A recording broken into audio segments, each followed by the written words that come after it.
Good evening and welcome to the Native Clan podcast. My name is Miko Sampson and your co-host is Misko Gimiwan. And we are here to present to you today's episode. We're going to talk briefly about some of the services that CLAN provides, which CLAN means Culture, Language, Arts Network, and that is an amazing opportunity for everybody here in the community to reach out, to be a part of something involved with culture, and be able to find yourself in a space with those alike that are trying to learn, trying to be a part of a community, and trying to help ourselves find a better future for our future generations.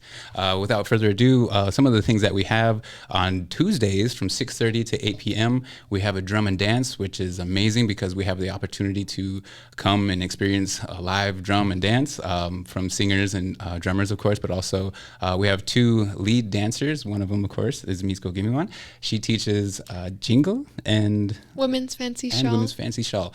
The other gentleman, do you remember his name? Zach Redbear. Zach Redbear. Mm-hmm. And he teaches grass dancing. Grass dance, and that's amazing. And myself as well. I am also a consultant and a teacher. I teach hoop dance, and so if you guys are ever around on a Tuesday evening, feel free to come in, jump around, get your heart rate up, and feel a little bit more connection to the community and a lot of our traditional songs. There are other updates that we'll bring to you later on in the future, and hopefully we can keep you guys tuned in so everything that we do will be well attended. Thank you all for your attendance, and if you haven't already, take a moment to sign into the document. Oh my gosh, sorry. the Google form. The Google Doc, and you guys can get registered for a raffle so we can have a prize drawing each week. So thank you all for your participation, and we're going to get right into it. So I'm Marcie Rendon. I'm an author, write books, poetry, plays, just anything that involves writing. That's awesome. And so where are you from? Which nation are you from? From White Earth. White Earth? And did you grow up there, or did you? I moved down here to the cities in like 1978. Oh, wow. Long time ago. Long time ago. Wow, that's right around the time of like the AIM movement and things Yes. like that, right? Yeah. Oh, wow, that's pretty cool. And so there was a lot of actual, I would say, influx during that time. A lot of natives were actually moving to the cities. Was that something that a lot of your family did, or is it just you by yourself? Or I came down here with my daughter, and I was pregnant at the time. Oh, nice. Went to work at Heart of the Earth Survival School. Oh, wow. That's beautiful. Wow. So that probably really did give you a lot of context for what you write about in your stories and your poetry and your plays. Yeah. Would you tell us a little about when you got interested in writing, or I guess storytelling? So I've been writing ever since I learned how to write, but I didn't know that as a Native person I could write. Like I worked as a therapist, worked as a counselor, worked in education, worked in therapy settings.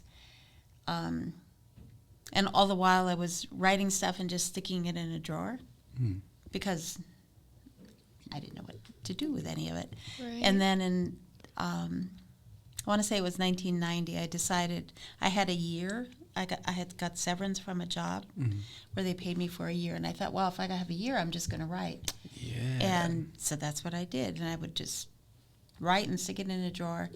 And then the severance was going to end. And it was like, oh, I got 3 kids. I better make some money doing this. Right. And that's when I started writing for the Circle newspaper and other community newspapers and submitting my work to magazines and doing some other journalism work while working on plays and the crime novels. Oh, wow. Wow. So you really got your hands into all kinds of work in that sense. You were doing journalism, so you were doing a lot of local stories and things Right, like that? yeah. Oh, cool. And so how was that, balancing, the difference between, your imagination and your creative space and then also, the real world, job part of it? I like doing it. I get bored doing the same thing, and so to have a variety of things to do is actually easier for me. Oh, okay. Yeah. And keeps you busy. I understand that. Yeah. Yeah. And I think the hardest thing for me to write is children's books because I want things to be right for them. And so it seems to me like I spend a lot more time thinking about what I'm writing for children and how I'm writing it and what's going to happen with it than I do For with adults. some of the stuff that goes to adults. Right. Wow. I can imagine that. I think about all the time. Oftentimes we say, like, you know, be careful what you do and your actions because you never know who's watching, right? Especially when you think about what you're putting forth in black and white and stuff that's going to be published. It better be good, you know. It better have the right intention. Nobody better not take it out of context, you know. So that's very mindful. I think that's a very good insight to writing, especially when you approach different topics, different genres, different audiences, literally. So when did you, in your first mysteries, I guess, what was it that got you interested in writing mysteries? Or So I read crime. I mean, that's what I read for fun. And any authors in particular? John Sanford, Lee Child. There's a guy in Sweden who writes this Wallander series. I read the whole entire series. Right. So just John Grisham, anything, any kind of crime novel. That's what I would read. Well, that's good. I think that's interesting. How young were you when you started picking up novels? Like reading. That's what I consider reading. I want to say 4th grade. Oh my gosh, really? Because I got busted in 4th grade in math class because everybody was doing math, and I had my math book like this, and then I had a book in here. Really? Oh, and that's when they found out that I couldn't do any math at all. Oh my gosh. Her gift was elsewhere. That's too cool. Was there anything in school that like helped you look and try to strive towards that? As far as, you know, like of course you mentioned not being seen as exemplary in math, but did they take that on and say, hey, maybe she should really start focusing on writing and reading? No. I think at that time there was zero expectation that as a Native person I would ever be anything. And, you know, you mentioned the American Indian movement. When I went to college, that's when we first got introduced to AIM. We were going to school up at Morehead State, and AIM came up, and there was an Indian Studies department developed. You know, there was just a lot of activity that was happening.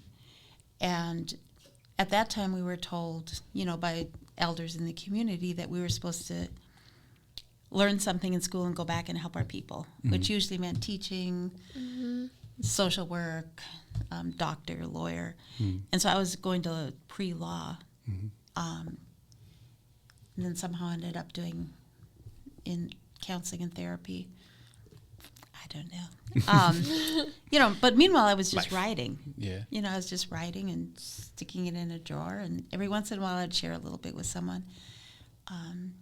But during that year when I was just writing, that's when I started writing the crime novels. And so I have like 2 in my garage that are really, really bad. And I knew they were bad. This is like, and so I'd given up, and I just decided to write a, like, what do they call it, chick lit book. And I was failing at that too. And then my main character, Cash Black Bear, she kind of appeared, and she was like, oh, no. And this whole other story came. And as long as I was writing that story, I could tell that it was working. And so that became my first crime novel. That was Murder on the Red River. That's interesting. So, I mean, we're going to go into this really, really quickly. Is Cash Black Bear something personification from your own life, or is it something that you entirely created, or is it based off of some true stories? You know, there's 3 novels now. This one is the 3rd book, and all of them are stories that could have happened, but to my knowledge, they're not. Okay, yeah. They didn't. Right. These specific stories. And Cash Black Bear, what a lot of Native people say to me is, you told my story. She's 19. She aged out of foster care. She's living on her own.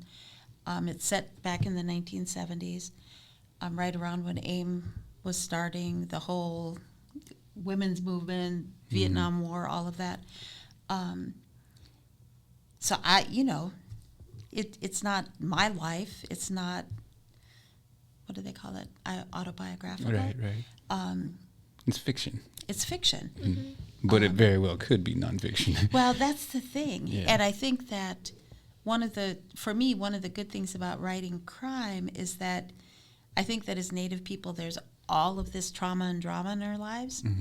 And at least with a crime novel, there's a resolution to the crime. Right. It, like something happens and somebody's caught and somebody goes to prison or gets killed or something. I don't know. Yeah. We would all hope for that kind of resolution. That's right. And get away with it. Yeah. Well, maybe not the negative thing, but yeah, you know what I'm saying. Just like, we need things to be absolved, okay? Yeah, yeah. That's cool. Yeah. That's amazing. So going back, when did you publish your first book? So the Murder on the Red River came out in 2017. 2017. I mean, I wrote it way before that. Right. And I knew it was a good novel, and I kept sending it out, and I would get rejections. I got rejected from agents, from publishers for like 5 years straight. Oh, wow. And I was ready to give up. And I said, okay, I'm going to try writing Native romance, even though I've never read any romance book. Okay, well, I'm going to try something else. But then my friend Debbie Reese, who is Pueblo, she has the American Indians in Children's Literature blog. And her and I were talking, and she said, well, why don't you try, and she named this one Cinco Puntos Press. And so I reached out to them, and they published my first novel. That's awesome. Wow. And then they published the second one. And then during COVID, they ran into financial difficulties, and they sold their press to Lee and Low Publisher, which is one of the top publishers in New York of children's literature. Oh, wow. And my books aren't children's literature. Oh. So by that time, I got an agent, Right. like a legitimate agent, Yeah. and she pitched my books to Soho Press, and they picked up all 3 books, All 3. and republished them. That's amazing. Yeah, it was amazing. That is so cool. Wow, that just goes to show anybody out there, perseverance pays off. Definitely, you never know when these things will come to fruition. Exactly. And like she was just putting things in a drawer, just putting them away. One thing that I feel that is happening across the nation is there's a lot more attention being given to our indigenous writers and creators and artists, musicians, everything. So right. I think this is a good moment for your books to really start taking hold. It is, So you also have written plays. I have written plays, yes. So were you into acting yourself, or was it just from a perspective of writing solely? I never saw theater. Oh, really? I had never, because I grew up in northern Minnesota. There's no She's pioneering everything. And you so just gotta I- go for it. I came down here to the cities, and at some point somebody took me to Penumbra Theater over in St. Paul, and I saw live theater, and I thought, wow. But at the same time, this was Juanita Espinoza had Native Arts Circle going, and Gary Farmer was coming into town, and he wanted a radio play. And she said, can you write a radio play? I said, I don't know what a radio play is. She said, oh, come on, you can write a radio play. And so I wrote one, and he never said a word. I think it had to be so bad. Like he just never mentioned it. Oh, no. But somebody else at the Playwrights, because that's where he was doing his residency thing, was at the Playwright Center. So somebody there saw what I had written, and Buffy Sedlacek, she offered to mentor me for a year, and that's how actually my first play got produced. Oh, wow. She mentored me, I wrote it, it was produced by Child's Play Theater, which was out in Hopkins at the time, a piece called Bring the Children Home. And so that was my first actual theater production, and then I did another one with the History Theater in St. Paul that was based on the life of Frances Densmore. And I've done a bunch of plays like that. Currently I'm working on Say Their Names, which is a 2-woman performance piece about missing and murdered Indian women. And that's going to have a staged reading at the History Theater in St. Paul, November 7th. Oh, wow. Oh, wow. I hope I have the dates right on that. We'll double check that. So, and I had been approached by Out of Hand Theater, which is in Atlanta, Georgia, because they do these things called Theater in the House, and they had been doing pieces about the trafficking of African American women because that's who their community is. Oh. And they had heard about the missing and murdered Indian women, so they approached me to work with them on developing a piece for their Theater in the House program that they do. So that's actually how the piece got started. Right. And then COVID hit, and everything kind of, like, it was going to be this big thing of me going down to Atlanta, them coming up here, da-da-da-da-da. Right. And the piece got written, and the trip to Atlanta hasn't happened yet. Aw. Well, we'll Yeah. keep that in mind. That's crazy though. It's interesting that there are different communities that experience these similar traumas. Right. And some of the things that we oftentimes forget is that we're not the only ones that go through this. And for one thing, if we reach out to others, there is potential for healing. And certainly Right. what you're doing, the work that you're doing is creating that bridge and creating more conversation and space for those people to be able to have that healing energy. So Right. I had written a short story for again, it was an anthology called Down to the River, and it was the editor was in New York, and it was supposed to be a crime story about the river. And so I wrote a story about this woman. Her son tries to kill her and drown her, but she's saved by two women in red dresses in the water. And in my bio, I wrote, and this is in honor of missing and murdered Indian women.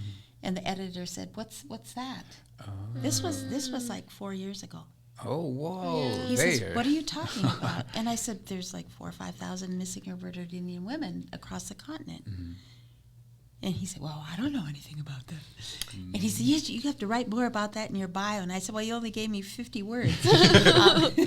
Oh. So, I mean, to me, it was like it's an everyday issue for us, Right. but there are people who just are totally on one, they don't even know that we still exist, and then two, that this is a big issue for us. Yeah. That's interesting.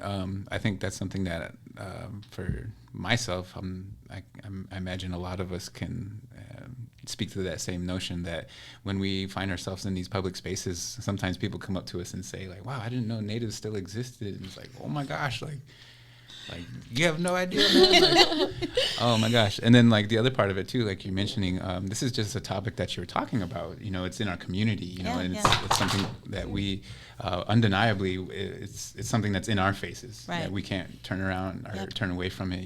We wake up and it's there. And so that's one thing that I find oftentimes is that a lot of indigenous issues, we don't have a choice. We face them. We have to confront them. We have to take them on. Whereas other communities, like you're mentioning, may not even be aware of it. They might not even have any notion of it. And it's an interesting conundrum because I feel like it's like we all need each other to be better communities. Yeah. And if we don't have the other parts of that, there's a huge component that's missing. And so I think even when you talk about missing and murdered indigenous women specifically, we must turn to not only our women, but also our men to be better parts of the community. And that doesn't just mean indigenous. That means all peoples. Yeah. And so what you're doing, like they said, they need to hear more about it. They need to know these things. They need to be aware of it. And so you're taking whatever form of media or of instrument that you can, and you're help telling our story, getting it out there, and hopefully bringing some positive change to these topics and issues. And for one thing, I think certainly leaders in our nations from our indigenous women are starting to address that. Deb Haaland definitely has taken on some initiatives to address the missing and murdered indigenous women issue across not only here in the United States, but also throughout Canada. And so that's something that I think you're doing a very good job for bringing into light in a very I don't want to say a specific way that would cause anybody any reoccurring traumas, but in a way that is generalized, so that way people can see that and say, yeah, I feel that, I've experienced that, I know that, and like you're saying, hopefully there is some absolvement to the story, in a way that maybe even these individuals can find ways to help themselves heal or find spaces that are safe for them to express that. And so. So I guess kind of like going on like another topic, but like a similar topic. So I'm in college right now studying film and American Indian Studies, and so right now what we're learning is like the importance of why it's important for Indigenous people to share stories, our own stories from our own narrative. Right. So versus like if a non-native or like a white person were to try to tell a story about a native, a crime native story, it would be told completely different than the way you're telling it, because you're telling it from a place of culture. You're telling it from a place of like, this is our reality and this is the things we deal with.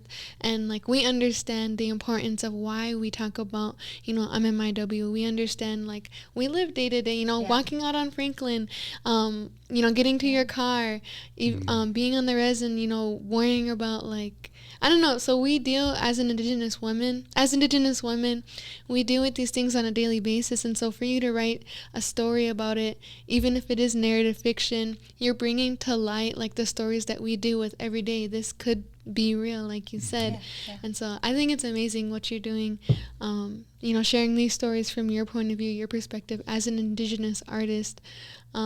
And even like you said before, like they didn't expect like Native people to be successful in writing or successful in film or successful in these different types of media and art. But like, I don't know, just no matter what we do, we're Indigenous. No matter how good we are, we're always going to be Indigenous. And so we might as well just use that to our advantage, tell our stories to the public and to who we want to. So I just want to say thank you for the work that you're doing. And you and many other artists are like the reason why I study what I study, and, the kind of ladies that I want to be when I grow up. Or, I'm growing up right now. But I mean, I aspire to be like, yeah. So I mean, with the crime novels, I was literally just trying to write a good crime novel.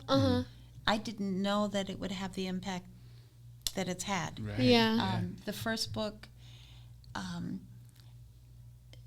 talked a lot about the taking of Indian children. So back in the 40s and 50s, they know that 60% of the children from Red Lake were removed and placed in white foster homes, and that from White Earth it was somewhere between 40 and 60%.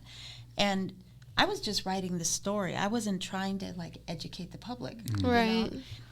And in the second book, it is about missing women, but it's about white women, because at that time in history, in this state, it was blonde, blue-eyed women that were being trafficked. And then my character helped find them.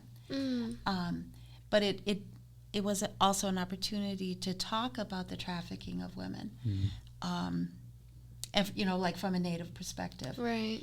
And so there are all kinds of things that are happening in the books that I wasn't I was just trying to write something that people would buy and read and buy and read again or whatever, Buy my next one. Buy my next one, exactly.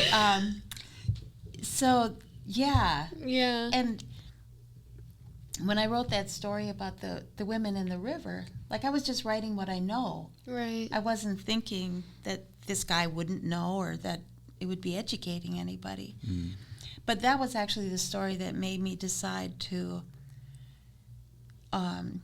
focus some more of my work on missing and murdered Indian women, because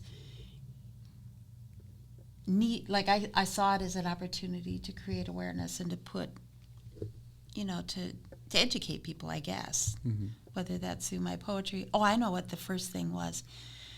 There was a poetry event at the Loft, and Bao Phi had 30 poets come, and we each got 3 minutes to read poems. And this was back in 2015. And so I thought 3 minutes, and at that point, Canada was putting out information that said that they had 90 single-space pages of missing or murdered Indian women. And so, and I counted out 90 sheets of paper, and it, was a stack. Wow. And so at that event, I was just going to read the names for 3 minutes. Oh, wow. But right before the event, this poem came to me, and it did include the names of some that were on this list, but it was also a poem kind of thing. So I did that, and then that poem is a part of the piece, the Say Their Names, that is wow. going to be happening at the History Theater. Wow. That's awesome. That is intense. It's a heavy topic, and it's definitely something that, you know, it's like you're saying, you know, like it's a way to get it out there and to get it addressed. I think it's one thing. Oftentimes we feel like we can look the other way when it's not ourselves or not our communities or not somebody we know. But you made it a way for them to feel like, oh my gosh, you know, this happens to white women too. You know, so this definitely is an issue. Period. And Indian women wouldn't turn their backs on someone. And even better, even greater, Which is like even greater of a people topic. say, well, how come this Indian girl is rescuing these white? Well, because we would. We're humans. You know, Yeah. but that it's not always the. That's not the narrative they like to tell, you know. Yeah. So that's I love that you're putting that into context for people and like you're saying, it's not necessarily that you're trying to you know, tell history or teach people. It's just you're telling your own story, which is in reality it is a part of history. It is a part of the truth of where we are today. Exactly. To me, I feel oftentimes art will speak the truth of the time period, whatever it's in. And you know, being a writer, this is another media, another form of art, and so you're able to tell the truth as raw and beautiful as it may be, and so people can take it all in. That's pretty awesome. I myself as well. Sorry. Do you want to say something? Well, I was just back to what you said about telling our stories. You know, like Pocahontas couldn't tell her story. She didn't have a written language. She couldn't talk. Sacagawea. I mean, these are people who like are in movies and plays, and it's somebody else is telling their story, and it's a white messed up narrative. You know, for sure. And I just think that there are some, you know, just like the recent events that happened here in the Twin Cities with George Floyd and the way that the Native community protected the Native community. It's like there's stories there that we can tell that are our narrative, like our story about why people did the things that they did in response to the situation, feelings in response to, you know, everything that happened here in the Twin Cities. And so, you know, whether it's with video or film or a podcast, you know, we're at a place in history where we really can tell our side from our viewpoint. Heck yeah. Reclaiming our voices as Indigenous people. Yeah. Yeah. Definitely. I think that's awesome. We are certainly moving in, like you mentioned, like we have this attention looking our way now. Oftentimes the stories that we're telling aren't in their history books and aren't a part of their existence, really. They don't even know these stories are possible. And so oftentimes I've even had pushback about my lived experience and somebody telling me, hey, that's not true. That's not that's not what's in the history books. And I'm like, well, I lived it, so I don't know what you want me to tell you. Yeah. But now it's in a book that's more, you know, more realistic and more genuine as far as the story and the context and the way that it's told, especially from Indigenous voices, Indigenous perspectives. I think that's really awesome. Speaking of, as you mentioned, working to different medias such as video and podcasts and such, would you ever love to see your books in film or in a small short series? Geez, or? yes. Yes? All right. Yes. All you actors out there, get ready. You know, which is, everybody says these need to be like on Netflix or whatever.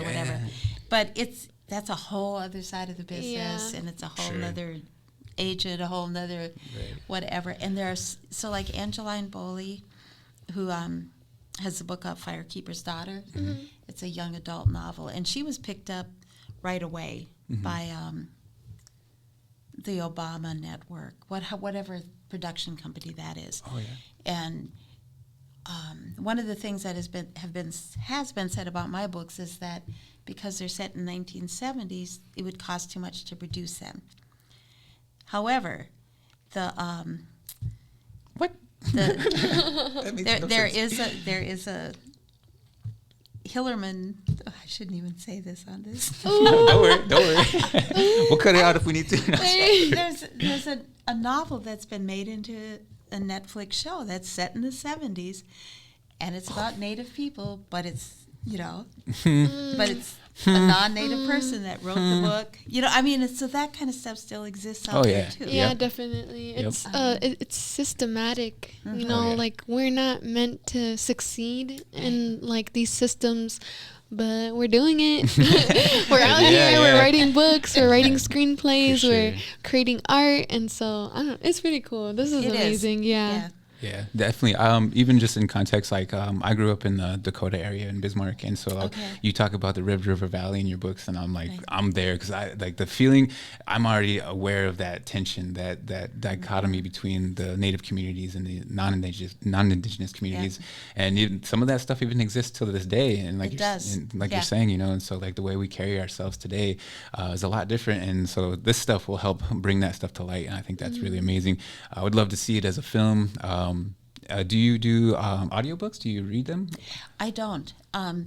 Isabella LeBlanc, who is a Native actress here in town, she's the voice for this book 3. The third one. Wow. Yes. Yeah. I wanted to bring that up, but I was going to see if you were going to do it. So, but yeah. I, like she called me one day, or she emailed me and said, I just finished the audiobook, and I was like, because I'd given them her name, but I didn't know. Oh, right, yeah. Like nobody said, we hired so and so. Yeah. Yeah. How cool! That's amazing. Yeah, 'cause she's also very well successful in her own actor journey, but also even storytelling. She's definitely doing her thing. So, kudos to Isabella LeBlanc for getting on the audiobook scene. She's not only done this one, but also a couple other titles as well, if you go check it out.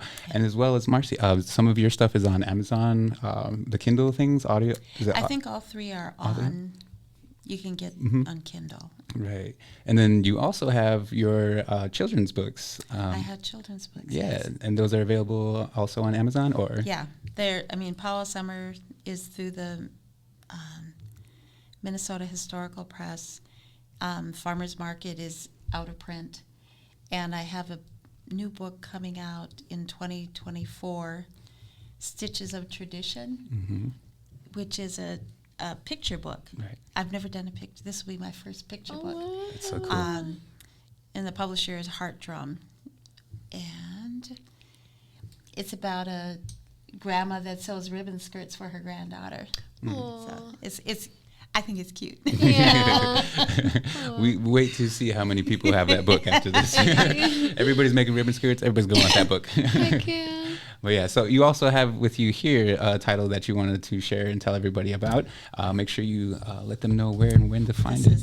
This is book 3, Sinister Graves, and it comes out October 11th. It should hit all the bookstores in the Twin Cities. Right, so you'll be able to hear this and then go run out to the store and go get yourself a copy, and then find her in town, maybe get her to sign an autograph.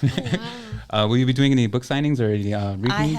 I have book signings throughout the month of October at almost every single independent bookstore in the Twin Cities. Right, that's amazing. So, and I couldn't begin to remember the dates. So Birch Bark, Once Upon a Crime, the one that's up here on Lake Street, off of Lake Street.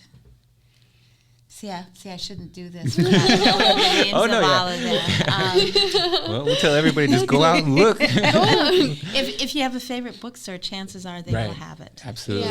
Yeah, that's so cool. And that's amazing, especially for us. We're here in town, so we get to go experience that in person. But if you are not aware, again, you can find this online when it becomes available on Amazon.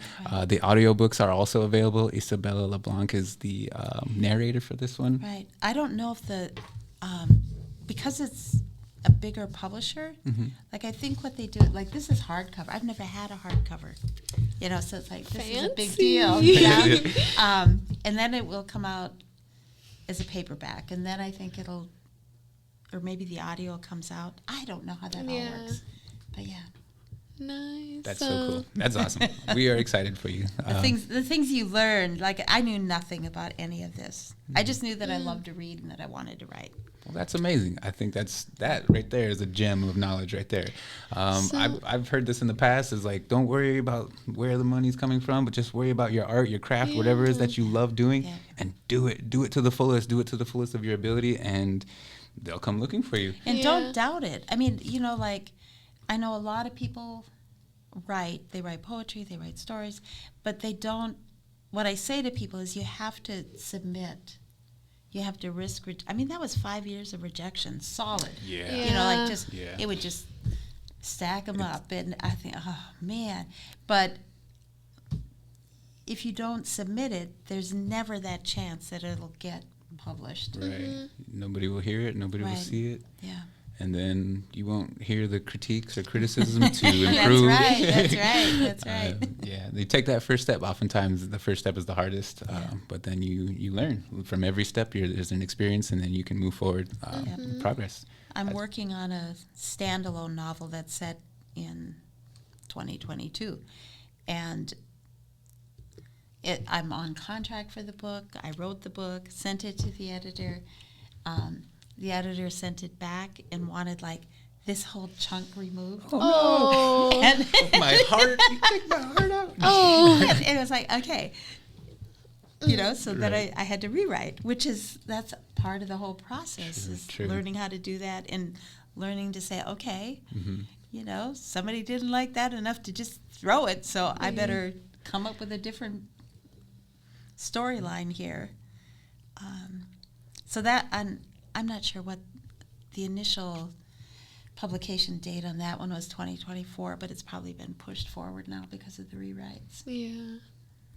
How cool. All right. Do you want to get into the Fast Five? Yeah. So what we usually do with our guests is we have a Fast Five. Basically, what this is a moment to think about a question that we present to you and just give us whatever answer comes off the top of your head. Oh, Jesus. And so they're oftentimes about, contemporary things or whatever your preferences are. So don't worry about it. If it takes a quick answer, that's awesome. If it's a deep answer, we want to hear it. Yeah. So, Okay.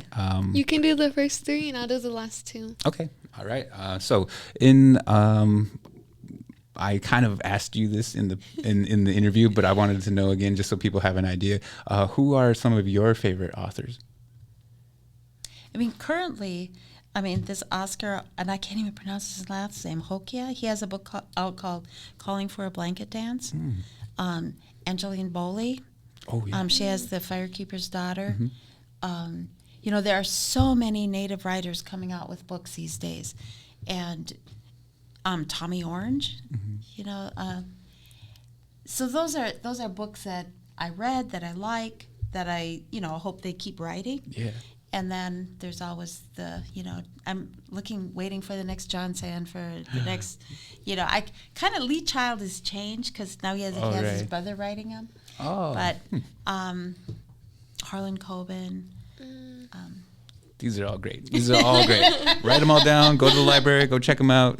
You'll find yourself in a whole new world. This is awesome. So my second question to you would be, in your writing, where would you? You say you write like nonfiction. Would you ever write some nonfiction? Yeah. Would you say that you would ever do anything more like a documentary or like a real like real like writings, like for factual, like any type of historical context?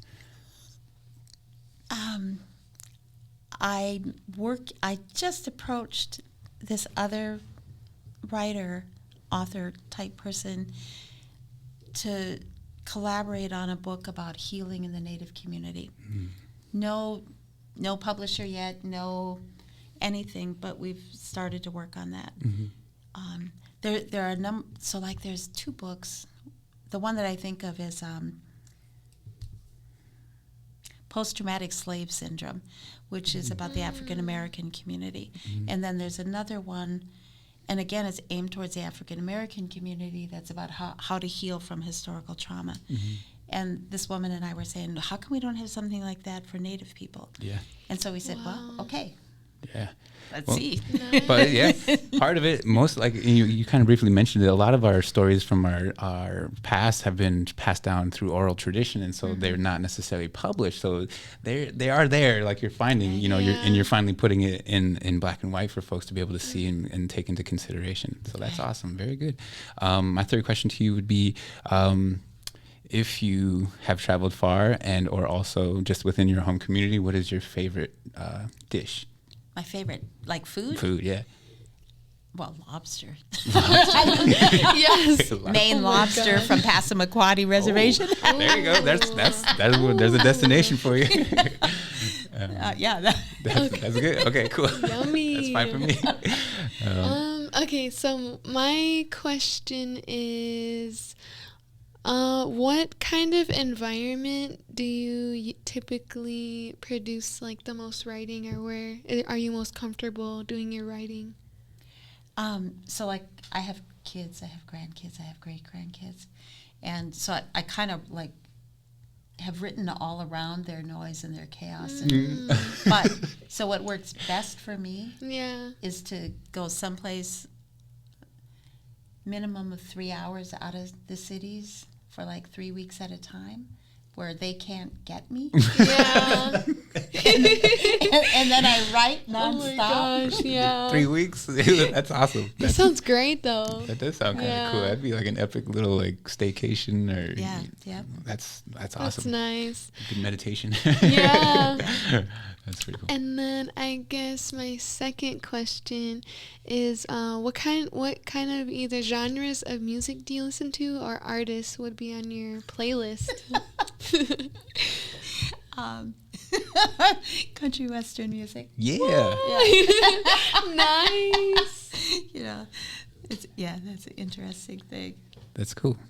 I think it speaks to like our upbringings. It's like not I everybody grew up in the city, and that's fine. Like everybody's got great storytellers in music, so that's an awesome aspect. My youngest daughter, she said when she was in high school, she said, "Yeah, we all listened to." I don't know, Tupac or whoever. She says, but then I get in a car with a bunch of Indians and they're singing to Loretta Lynn. Yeah. Oh my gosh. It's such an interesting thing, right? Like all my Indian friends are cowboys. But if you look back in history, the first cowboys here in America were actually indigenous people. So we're just taking it back. So. Right. Awesome. So that was our Fast Five. We thank you especially for your time and your input. Everything that you have shared with us is definitely valuable for anybody that's listening. Any artists, do you have any thing that you want to ask of her for any future generations? Oh yeah, if you have any advice for like any youth watching or any young adults, wanting to get into creative writing or writing novels, like what kind of advice would you have for that? To write. That's the advice. Yeah. And then to submit. There's a program,